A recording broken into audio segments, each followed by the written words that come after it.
Brooksaw Antiques here. Today we have a 1958 Royal FPE model, vintage desktop typewriter. I'm going to show you how to use the functions and make sure they all work. First, we're going to set the adjustable paper guide, which is this right here.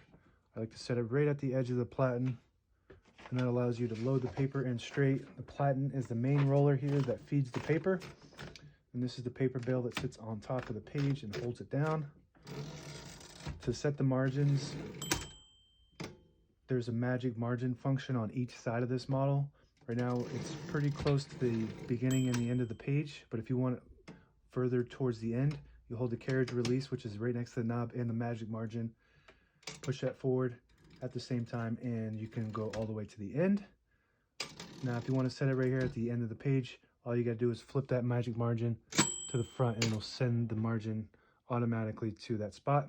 And we're going to keep it there. The same concept with the left side. Say you want it in the middle, you flip the magic margin and it sends it right there, so that's where you'll stop on the left side. And if you want closer to the edge, you hold the carriage release and the magic margin at the same time and put it all the way to the end. Put it right there.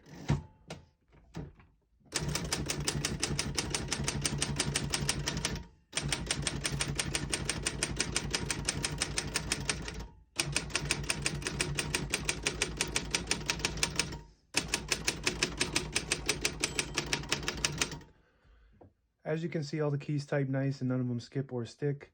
I was able to type all the keys on one line because this has Elite typeface, which prints 12 characters per inch. It's a bit smaller than the Pika typeface, which prints 10 characters per inch. I'll type a sentence on the next line. To get to the next line, you just hit this line space and it'll skip a space and get you back to the beginning. Right now we have it on double space, but if you want single, you push it back to the 1 and it'll skip just 1 space. And you can put it on a 3 and then it'll skip 3. We're going to keep it on single for now, and I'll type that sentence on the next line.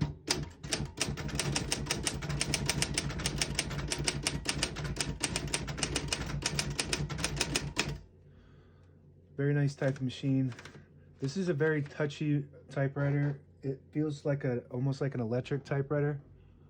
So as you can see, when I do a close-up, I actually skipped over when I hit the Q. If you hit the letter too hard, it might skip a space. So you just gotta get used to typing on the touchy. A lot of people really like the touchy typewriters because it doesn't hurt their hands when they type. Really easy to type on. And these desktop ones are just really well made, especially back in this era. Royal was one of the top typewriter brands, and they still are. Even though they're not really manufactured anymore, this is when they made the best ones. So if you want something reliable that will last forever, you got to go with these vintage typewriters. To pull the page out easy, there's a little lever on the right side here. If you flip that towards the front, you can pull the page out easy like this. What it does is it unlocks the rollers underneath the platen, so you can pull the paper out easy or load multiple pages or thicker paper like carbon copy or cardstock. Backspace on the left side here, that works good. A shift on each side and a shift lock on the left. To clear that, just hit the shift button again. It's got a tab function. Right now we should have one tab set in the middle. So when you hit the tab button, it goes until it stops at the tab. And to clear it, you're gonna hit this tab clear button right here on the left side. And now it should go all the way to the end. It'll go all the way to the end of the margin.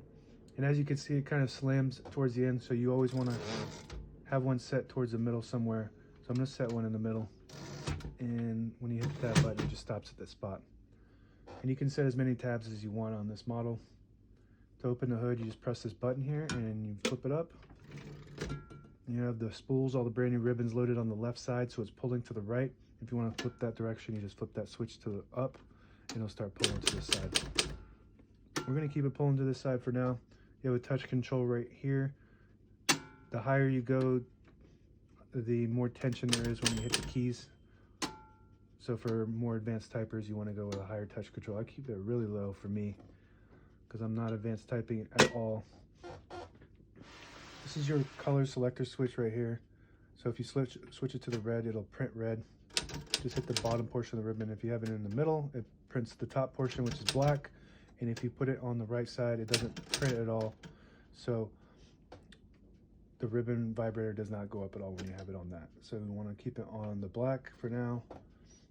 And this is your carriage release on this side, right on the knob, so you can control that carriage freely. And you have one on this side too, like this. And this lever over here, when you flip it up, it disables the spacing mechanism. So you can get to an exact spot on the page, you flip it back, and you hear the clicks. Each one of those clicks is one space. You can also do it by pressing in this little quick action, by pressing in that little knob, and that does the same thing. One other cool function of this typewriter is you can remove the platen easily. There's a little lever underneath the knob here, and you just push it towards the front and it unlocks that, and you can take it out and clean it. Sometimes there's a lot of debris in there, so that's a really cool function, and you just push it back in and it just sits right back into the spot. On some models it's really hard to get those off, so it's really cool they made this model make that easy to do. And that's it. Now available on eBay or Etsy. Search Brooksaw Antiques.